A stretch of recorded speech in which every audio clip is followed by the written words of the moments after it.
उसकी माँ पार्वती एक एक करके गरम रोटियां बना रही है। सुबह की जीत की वजह से बलवंत बहुत खुश दिख रहा है, लेकिन पार्वती के चेहरे पर कोई भाव नहीं है। बलवंत उससे बात करने की कोशिश करता है। माँ, तुमने सुना नहीं क्या? आज मैंने हीरा लाल को एक झटके में गिरा दिया। अब इस पूरे गांव में सब मुझसे डरेंगे।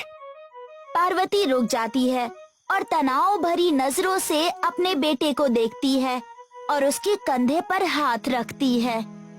बेटा, ताकत का आना अच्छी बात है, लेकिन घमंड का आना बहुत बुरा है। ताकत दूसरों की रक्षा के लिए होती है, डराने के लिए नहीं। बलवंत चिढ़ जाता है। माँ, तुम नहीं समझोगी।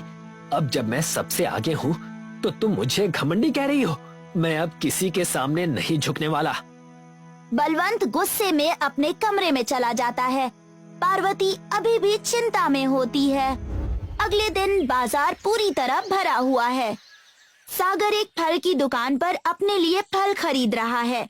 तभी वो बलवंत को देखता है, जो अपनी ताकत से गांव वालों को डरा रहा है। सागर बलवंत के पास आता है और उसका हाथ पकड़ लेता है। बलवंत, ये तुम क्या कर रहे हो?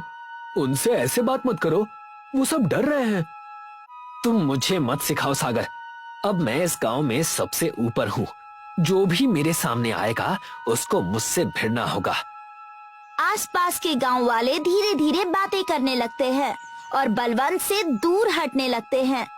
अब कोई भी उसके पास खड़ा नहीं रहना चाहता। बलवंत इस बात की परवाह नहीं करता और आगे बढ़ जाता है। उसी दिन बलवंत चारपाई पर बैठा है और अपनी बाहों की मालिश कर रहा है। तभी सागर आता है। उसके चेहरे पर निराशा साफ दिखाई देती है। बलवंत, मैं तुमसे बात करने आया हूँ। तुम बदल गए हो। पूरा गांव तुमसे नफरत करने लगा है। कोई तुमसे दोस्ती नहीं करना चाहता। मेरा कोई कुछ नहीं बिगाड़ सकता। मुझे किसी की दोस्ती की जरूरत नहीं है। तुम एक अच्छे लड़के थे बलवंत। ये तुम कैसी बातें कर रहे हो? अगर तुमने अपना ये घमंड नहीं छोड़ा तो तुम पूरी तरह से अकेले हो जाओगे। बलवंत चारपाई से उठता है और सागर को अपने से दूर धक्का दे देता है। सागर बलवंत के इस व्यवहार से बहुत दुखी हो जाता है। आज से तुमने अपनी दोस्ती भी खो दी। तुम्हारे पास ताकत तो है, पर तुम्हारा दिल बिल्कुल खाली हो चुका है। ये कहकर सागर वहाँ से चला जाता है।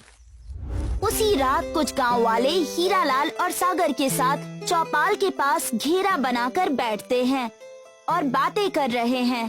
तभी बलवंत भी बातचीत में शामिल होने के लिए वहाँ आता है, लेकिन जैसे ही सब उसे देखते हैं वो चुपचाप हो जाते हैं।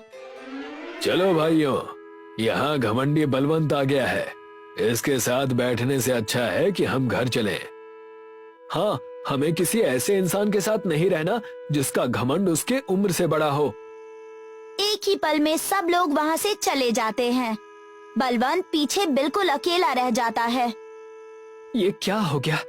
मैं तो सबसे ताकतवर हूँ ना, फिर भी कोई मुझसे बात क्यों नहीं करना चाहता? बलवंत अपने हाथों को देखता है। इन हाथों में हर कुश्ती जीतने की ताकत है, लेकिन एक भी दोस्त को पास रखने की समझ नहीं। उसी रात पार्वती बिस्तर पर लेटी है। वो ठंड से कांप रही है, तेज सांसें ले रही है और खांस रही है। तभी